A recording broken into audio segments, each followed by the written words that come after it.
वो सही था या गलत था? सही था, सही था। सही था। हाँ जी, तो मतलब लगता है इस तरह के कार्यक्रम समाज में होने चाहिए। होने चाहिए, होने चाहिए। बहुत अच्छा लगा। बहुत जी। अच्छा लगा, बहुत अच्छा लगा क्योंकि आज से पहले ऐसा कुछ हुआ भी नहीं था। हमारे जो पहले से परंपरा चल रही थी या रीत बोल सकते जिसमें कभी भी इस तरह की श्रद्धांजलि नहीं दी गई है। और मैं मानती हूँ कि जो आज हमारे फादर को इतनी सब लोगों ने मिल के श्रद्धांजलि दी है, वही बहुत बड़ी बात है। सम्मान एक प्रकार का बहुत बड़ा जैसे कि सम्मान ये दिया कहना गया। चाहेंगे कि जो धम्मपद संघ के हमारे आदरणीय एडवोकेट जय भीम प्रकाश जी हैं और जितने भी बुद्धिजीवी लोग हैं, खासकर इनका मैं मेंशन करना चाहूँगा, ये बहुत ही अच्छा काम कर रहे हैं। जो हमारा कल्चर है, जो हमारा बुद्धिस्ट कल्चर है, उसको समाज में जो है ले जाने का एक बहुत ही प्रशंसनीय काम ये कर रहे हैं। और इस प्रकार की ये जो परित्राण पाठ बुद्धिस्ट तरीके से यहाँ हुआ है, ये आने वाले टाइम में बृहद जो मानवता के विकास के लिए या मानवता के कल्याण के लिए एक ये मील का पत्थर है। और हम चाहेंगे कि ये जो आप काम कर रहे हैं, खासकर हमारे आदरणीय एडवोकेट जय भीम प्रकाश जी हैं, जो आचार्य भी हैं, तो ये इनका जो काम इस प्रकार चलता रहे और उनके हम जैसे युवाओं का सहयोग जो इनको भी लोग हैं, मिलता रहेगा। अगर बाबा साहब के सच्चे अनुयायी बनते हैं, अगर बाबा साहब को मानते हैं, जय भीम कहते हैं, तो बाबा साहब की 22 प्रतिज्ञाओं को उनको मानना चाहिए। अदरवाइज उनको जय भीम कहने का कोई अधिकार नहीं है। ये विचार अगर हमारे समाज में फैल जाए तो बहुत ही जल्दी जो है बुद्ध धर्म का प्रचार होगा। हम इस बड़े खुशी हैं इस सत्संग से। हमें न कोई संदेश जाने वो कौन सा देश जहाँ तुम चले गए। नमस्कार, आप देख रहे हैं एमबी न्यूज़ 24/7 नीलम बोध के साथ। और साथियों, आज हूँ मैं हिमाचल प्रदेश के कलोली गांव में और मैं हूँ कुल्लू मनाली में अभी। और यहाँ पर जो आदरणीय भीकम राम जी है, अभी पिछले दिनों उनका देहांत हो गया था और उन्हीं के परिवार यानी कि उनके जो बेटे हैं भवानी सिंह जी, उनके माध्यम से आज धम्पत सिंह की टीम को यहाँ पर आमंत्रित किया गया। और आमंत्रित करने का उद्देश्य है वो ये है कि जो उनके पिताजी का परित्राण पाठ है वो यहाँ पर बौद्ध रीति से कराया जाए। और साथियों, मैं आपको बता दूं, जो कुल्लू मनाली और खासकर इस कुल्लू के क्षेत्र में ये दूसरा ऐसा कार्यक्रम है जो कि बौद्ध रीति से हुआ है। इससे पहले भी आदरणीय दिलीप बोध जी थे, जब उनके सिस्टर एक्सपायर हुई थी तो उनका भी परित्राण पाठ है जो धम्पत संघ के माध्यम से कराया गया था। और आज आदरणीय भवानी सिंह जी हैं, उनके पिताजी का भी यहाँ पर आज परित्राण पाठ आप देख सकते हैं। तमाम समाज के सम्मानित लोग यहाँ पर आए हैं, पूरा परिवार है, रिश्तेदार है और भी तमाम लोग हैं। तो आदरणीय भवानी जी यहाँ पर है, मैं उन्हीं से जानने का प्रयास करूंगी और जुड़ने का प्रयास करूंगी। भवानी जी, पहले तो आपका स्वागत है हमारे एमबी न्यूज़ में। धन्यवाद जी। सर, जानना चाहूंगी जिस तरह से हम हिमाचल को देवभूमि के नाम से जानते हैं और आज भी प्रचलन में है, वहाँ पर बुद्धिज्म की ये क्रांति करना कितना बड़ा, मतलब आपको लोगों का सामना करना पड़ा है, बड़ी आसानी से हो गया? नहीं, बहुत सामना करना पड़ा है, बहुत कोशिश की समाज को जागरूक करने की भी। जब मैं खुद जागरूक हुआ, जब मुझे जानकारी हुई कि हमारा जो पूर्वजों का असली इतिहास क्या है, हमारी पहचान क्या है, जब मुझे उसकी जानकारी हुई, तो उसकी जानकारी जब मुझे हुई तो मुझे लगा कि हमारा जो समाज है, जो अंधविश्वास में पड़ा हुआ है, अंधविश्वास से बाहर नहीं निकल रहा है और बिना सच जाने ही इस संसार से, इस दुनिया से चले जा रहा है। तो मुझे जब ये जानकारी हुई तो मुझे लगा कि मेरा भी फ़र्ज़ बनता है कि मेरा जो समाज है, जो अनभिज्ञ है, जिसको कोई भी जानकारी नहीं है, जिसको सच्चाई की जानकारी नहीं है, हमारे महापुरुषों के बारे में जानकारी नहीं है, गौतम बुद्ध के बारे में जानकारी नहीं है, तो मुझे लगा कि ये जानकारी को गाँव-गाँव तक अपने समाज के बीच में पहुँचाना जो हमारा कर्तव्य है। इसीलिए मुझे लगा कि शुरुआत जो है वो अपने से होती है। तो आज दुःख की घड़ी हुई, मैंने सोचा नहीं था कि ऐसा होगा, लेकिन हुआ। तो मुझे शुरुआत करना पड़ी क्योंकि समाज में शुरुआत तो किसी एक को करनी है। तो मुझे चैलेंज भी आए, आज भी चैलेंज आए। मेरे जो सगे-संबंधी है उनको भी लग रहा है कि लड़के ने जो है, हमारी परंपराएँ कुछ और थी, परंपराएँ जो चलती आ रही थी, लड़के ने जो है परंपराओं से अलग होके कुछ किया। तो मेरी कोशिश थी कि उनके बीच में आप लोग आएँ और आप लोग जो हैं इसके समाज को जागरूक करने का काम करें। क्योंकि अपना तो वो कहते हैं ना कि अगर हम उनको जानकारी देंगे तो उनको उतना क्लियर नहीं होगा, लेकिन ये कि जब आप लोग आएँ, आप लोगों ने जानकारी दी, तो मुझे लगता है कि समाज समझेगा और जागरूक होगा। सर, जितना लंबा समय हम देख रहे हैं, क्योंकि आज़ादी के 77 साल भी बीत चुके हैं और जो बुद्धिज़्म है 2500 वर्ष पूर्व काफ़ी बड़े स्तर पर प्रचार रहा, जो इस तरह से सम्राट अशोक ने भी बहुत बड़े स्तर पर प्रचार प्रसार किया। तो क्या ये नैतिक जिम्मेदारी नहीं बनती उन समाज के पढ़े लिखे लोगों की, बुद्धिजीवी लोगों की, जो इतिहास को जानते हैं, कि आज जो एक मानवतावादी सोच है, करुणावादी सोच है, जो एक भाईचारे के साथ में सबको आगे लेकर चलती है, और ये जो परिवार के तमाम लोग हैं, किस तरह से ट्रीट कर रहे हैं? कुछ नया बदलाव है या फिर वही चीज़ें अभी दिमाग में चल रही हैं? नहीं, समाज में मैंने जब ये काम करने की कोशिश की, शुरुआत करने की कोशिश की, जब मेरे घर में एक घटना हुई, दुःख की घड़ी आई, तो मैंने जो समाज में लोग समझ सकते थे, मैंने उनसे बातचीत की कि मेरे शुरुआत किसी न किसी को करना पड़ेगी, तो शुरुआत मुझे करना पड़ रही है। तो मैं महापुरुषों के बारे में, मैं संतों के बारे में मैंने पढ़ा है, तो संतों ने जो हमें बताया है कि हमारे को जो कितने सरल तरीके से जीवन को जीना चाहिए और सच्चाई के मार्ग पर चलना चाहिए। तो मैंने जब उनसे विचार-विमर्श किया, तो उसमें से कुछ लोग सहमत भी हुए। उन्होंने कहा कि जो आपको अच्छा लगता है, जिस लाइन से आप जुड़े हैं, जिस संत की लाइन से आप जुड़े हैं, अगर आप उस माध्यम से करना चाहते हैं तो आप कर सकते हैं। तो मुझे कुछ लोगों का समर्थन भी मिला, लेकिन ये कि उनको जानकारी नहीं थी, लेकिन आज उनको जानकारी हुई, तो इसके बाद मुझे लग रहा है कि वो लोग जो है समझेंगे। जी, तो वास्तव में देखिए कहीं न कहीं अपने आप में एक बहुत बड़ा चैलेंजिंग हो जाता है जब जहाँ पर हम देखते हैं कि पूरे हिमाचल को एक देवभूमि के नाम से जाना जाता है, वहाँ पर इस तरह के काम करना और वो भी परिवार के या रिश्तेदारों के विरोध में जाकर काम करना एक जज़्बा है, हौसला है और उसके लिए वास्तव में साधुवाद के पात्र हैं। इनकी जीवन संगिनी भी है, उनसे भी जानने का प्रयास करूँगी। मैडम नाम क्या है? मीनाक्षी। मीनाक्षी जी आज आपके घर में बौद्ध संस्कार रीति से, तो पहले तो ये बताइए कैसा लगा आपको? बहुत अच्छा लगा हमें। कुछ परिवर्तन देख रहे हैं पहले में और अब में? हाँ जी, काफ़ी है परिवर्तन तो जैसे यहाँ पे जिस हिसाब से होता है, तो हिंदू रीति-रिवाज़ को ज़्यादा प्राथमिकता दी जाती है, शास्त्रों के अनुसार वही सारी चीज़ें होती हैं, उस हिसाब से तो काफ़ी अलग है मैम।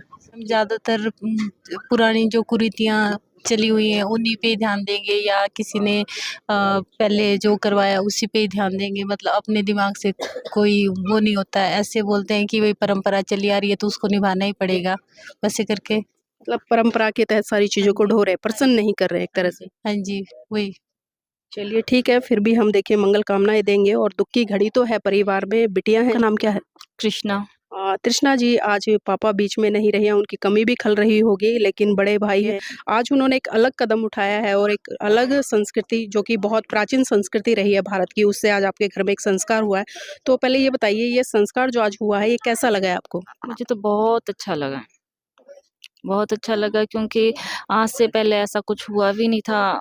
हमारे जो पहले से परंपरा चल रही थी या रीत बोल सकते हैं जिसमें कभी भी इस तरह की श्रद्धांजलि नहीं दी गई है।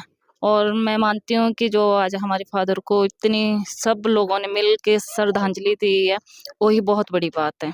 सम्मान एक प्रकार का बहुत बड़ा सम्मान दिया गया उनको। जी, तो देखिए वास्तव में खुशी जब होती है जब पूरा समाज इकट्ठा होता है, परिवार इकट्ठा होता है, चाहे हम कुछ भी करें लेकिन परिवार का और समाज का जो सहयोग है वो अपने आप में एक बहुत बड़ी भूमिका निभाता है। मेरे साथ में माताजी हैं, उनसे भी जुड़ूँगी, मैं उनसे भी जानने का प्रयास करूँगी।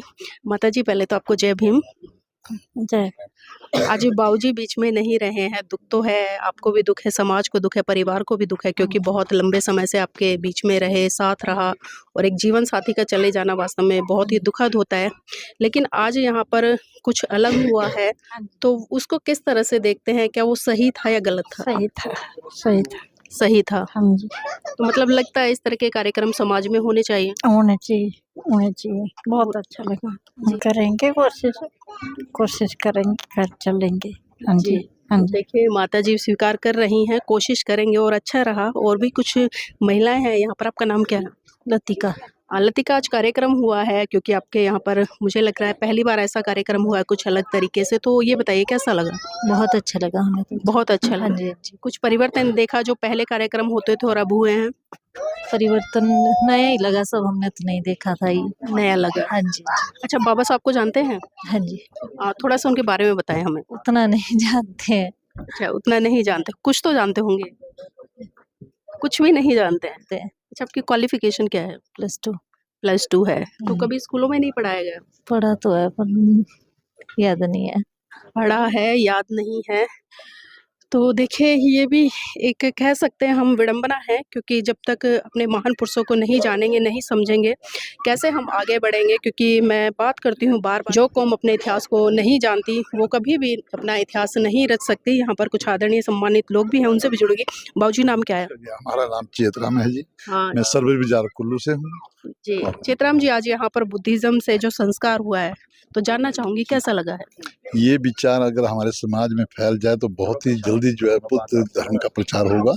हम इस बड़े खुशी हैं इस सत्संग से। ये बहुत अच्छा रास्ता है बहुत बहुत धन्यवाद आपका। अच्छा, पहले जो संस्कार होते थे क्योंकि परंपरावादी तौर पे जी या जी जो रीति बनी हुई थी या जी। जिस संस्कृति को लोग लेकर चल रहे थे, उसमें और आज जो हुआ है उसमें कितना बड़ा अंतर देखते हैं? इसमें अंतर ऐसा है, अगर ये सिस्टम चलता रहे जो आज के दिन हुआ इस अवधि के लिए, ये बहुत अच्छा है। और जो हमारी जो पुरानी कृतियाँ हमारी, इसका जो है थोड़ा सा मैं चाहता हूँ कि इसको नाम करके ये अच्छा है जो जी। बुद्धिस्ट का। अच्छा बाबूजी, मैं जानना चाहूँगी, हिमाचल प्रदेश की वादियों में बहुत सारी ऐसी घटनाएँ होती है जो कास्टिज़्म को लेकर होती है। जी जी। तो क्या आज भी कास्टिज़्म है कुल्लू में, मनाली में, या फिर ख़त्म हो गया है, उसकी कुछ सीमा कम हुई है? इसका तो मैं बताऊँ आपको, ये तो बहुत चरम सीमा पर है। यहाँ पर तो घर को छूने से भी आदमी की हत्या की जाती है। तो मैं निवेदन करता हूँ कि अगर ये ऐसे धर्म प्रचार चलता रहे बुद्धिस्ट का, तो इस मानवता का, मैंने कई बार पढ़ा भी है, तो यही धर्म है जो सबको समान दृष्टि से, और बाबा अम्बेडकर की भी यही था कि हजारों लाखों शिष्यों से लेकर के जिन्होंने बुद्ध धर्म को अपनाया था। जी, तो देखिए बुद्ध ने भी कहा है कि सब पापस्य ग्रणं कुशलस्य उपसंपदा सचित परियुद्धपनं एतं बुद्धानुशासनं, यानी कि सभी पाप तरह के पाप कर्मों का ना करना, सभी तरह के कुशल कर्मों का करना और गलत और सही के बीच में आकलन कर लेना, यही बुद्धों की शिक्षा है। और आज कुल्लू मनाली यानी कि हिमाचल के लोग एक तरह से इस कार्य की सराहना कर रहे हैं और वो चाहते हैं कि बुद्धिज़्म का प्रचार प्रसार कुल्लू के साथ-साथ में पूरे भारत देश में हो। मेरे साथ में दिलीप भाई जी भी हैं, उनसे भी जानना चाहूँगी। और मैंने शुरुआती दौर में जो ज़िक्र किया, को जो दिलीप भाई जी, उन्हीं की जो बहन एक्सपायर हुई थी, तो उन्होंने पहला परित्राण पाठ कराया था। तो भाई जी, आज दूसरा परित्राण पाठ आपके क्षेत्र में हुआ है, तो कितना बदलाव देख रहे हैं? सबसे पहले जितने भी आपके दर्शक हैं न्यूज़ के, मैं सभी को जो क्रांतिकारी जय भीम बोलता हूँ और नमो बुद्धाय बोलता हूँ। ये जो शुरुआत यहाँ हिमाचल में हुई है, हालाँकि जो पहला आपने बताया कि पहला जो परित्राण पाठ हुआ था, वो हमारे ही घर में हुआ था, हमने अपनी बहन का करवाया था। और दूसरा यहाँ कुल्लू में हो रहा है, बजौरा में हो रहा है। इसके लिए बदलाव तो समाज में बहुत ज़्यादा आ रहा है, लेकिन पहले हम विशेष रूप से ये कहना चाहेंगे कि जो धम्मपद संघ के हमारे आदरणीय एडवोकेट जय भीम प्रकाश जी हैं, और जितने भी बुद्धिजीवी लोग हैं, खासकर इनका मैं मेंशन करना चाहूँगा, ये बहुत ही अच्छा काम कर रहे हैं। जो हमारा कल्चर है, जो हमारा बुद्धिस्ट कल्चर है, उसको समाज में जो है ले जाने का एक बहुत ही प्रशंसनीय काम ये कर रहे हैं। और इस प्रकार की ये जो परित्राण पाठ बुद्धिस्ट तरीके से यहाँ हुआ है, ये आने वाले टाइम में बृहद जो मानवता के विकास के लिए या मानवता के कल्याण के लिए एक ये मील का पत्थर है। और हम चाहेंगे कि ये जो आप काम कर रहे हैं, खासकर हमारे आदरणीय एडवोकेट जय भीम प्रकाश जी हैं, जो आचार्य भी हैं, तो ये इनका जो काम इस प्रकार चलता रहे और उनके हम जैसे युवाओं का सहयोग जो इनको बराबर मिलता रहेगा। जी, बहुत-बहुत साधुवाद। तो इसी कड़ी में मेरे साथ में आदरणीय इंजीनियर हेमचंद जी भी हैं, उनसे भी जानना चाहूँगी क्योंकि उनके घर में भी जो विवाह है बेटे का, वो बौद्ध रीति से हुआ है, तो ये भी एक तरह से क्रांति है। सर, जब आपने शादी कराई बेटे की, तो समाज की क्या प्रतिक्रिया थी? एनबी न्यूज़ 24/7 को मेरा जय भीम नमोदाय और आपके दर्शकों को भी जय भीम नमोदाय। जो आपने प्रश्न किया, तो क्योंकि अगर आदमी का मनोबल ऊंचा हो तो समाज झुकता है। अब आज की डेट में आज़ाद भारत में हम रहते हैं, लेकिन बाबा साहब अम्बेडकर या ज्योतिराव फुले के हम उदाहरण लें, कबीर रविदास जी की बात करें, तो किस ज़माने में वो कामयाब रहे हैं। तो मुझे तो ऐसा नहीं लगा कि बेशक समाज के अंदर खटा-मीठा जो प्रभाव रहता ही है, लेकिन मैं बड़े मुझे खुशी है कि मैंने बेटी से पहले 2018 में बेटी की शादी बुद्ध रीति से करी थी, और अभी 8 अक्टूबर 2025 को मैं बेटे की शादी धूमधाम से इसी इलाके में अभी करी हुई है। तो ऐसी कोई प्रॉब्लम नहीं है। आदमी के पास जज़्बा, सच्चा इंसान होना चाहिए। बाकी समाज जो है इस चीज़ को मानता है, क्योंकि ये सच्चाई का मार्ग है। इसमें जो झूठ पे जो तंत्र चले हैं, वो जो लोग, उनको कोई घबराहट नहीं है, लेकिन हम जो सच पे चलने वाले हैं, हमको घबराहट होने का तो सवाल ही पैदा नहीं है। कोई मुझे ऐसा दिक्कत कोई लगती नहीं है। और मैं तो ये आपके चैनल के माध्यम से एक मैसेज देता हूँ कि जितने भी बुद्धिजीवी लोग हैं, अगर बाबा साहब के सच्चे अनुयायी बनते हैं, अगर बाबा साहब को मानते हैं, जय भीम कहते हैं, तो बाबा साहब की 22 प्रतिज्ञाओं को उनको मानना चाहिए। अदरवाइज़ उनको जय भीम कहने का कोई अधिकार नहीं है। जी, तो देखिए बहुत बड़ा सवाल है और सवाल जायज़ भी है क्योंकि मैं पूरे भारत देश में जाती हूँ, मैं तमाम युवाओं को, महिलाओं को देखती हूँ जय भीम करते हुए। लेकिन जब संस्कृति की बात आती है, तो संस्कृति के मामले में वो आज भी उसी संस्कृति को ढो रहे हैं, जो संस्कृति उनके ऊपर अत्याचार, शोषण करती है। और बाबा साहब ने भी कहा था कि जो संस्कृति आपके ऊपर अत्याचार, शोषण करे, जो व्यवस्था आपके ऊपर अत्याचार, अत्याचार शोषण करे, आपको उस व्यवस्था को एक झटके में छोड़ देना है। तो ये बात बिल्कुल सत्य है कि जो लोग जय भीम बोलते हैं, जय भीम का गुणगान करते हैं, अगर वो बुद्धिज़्म को अडॉप्ट नहीं करते तो एक तरह से वो कहीं न कहीं बाबा साहब का अपमान करते हैं। तो साथियों, अब मैं चाहूँगी आप इस वीडियो को लाइक करें, शेयर करें और कमेंट करके अपनी प्रतिक्रिया ज़रूर दीजिएगा कि आज कुल्लू मनाली में जो ये कार्यक्रम हुआ है, आप इसको किस तरह से देखते हैं और क्या सोचते हैं। आज इस परिवार ने जो एक महत्वपूर्ण कदम उठाया है, तो उसके लिए भी मैं चाहूँगी कि आप कुछ शब्द लिखें और वीडियो को लाइक ज़रूर करें।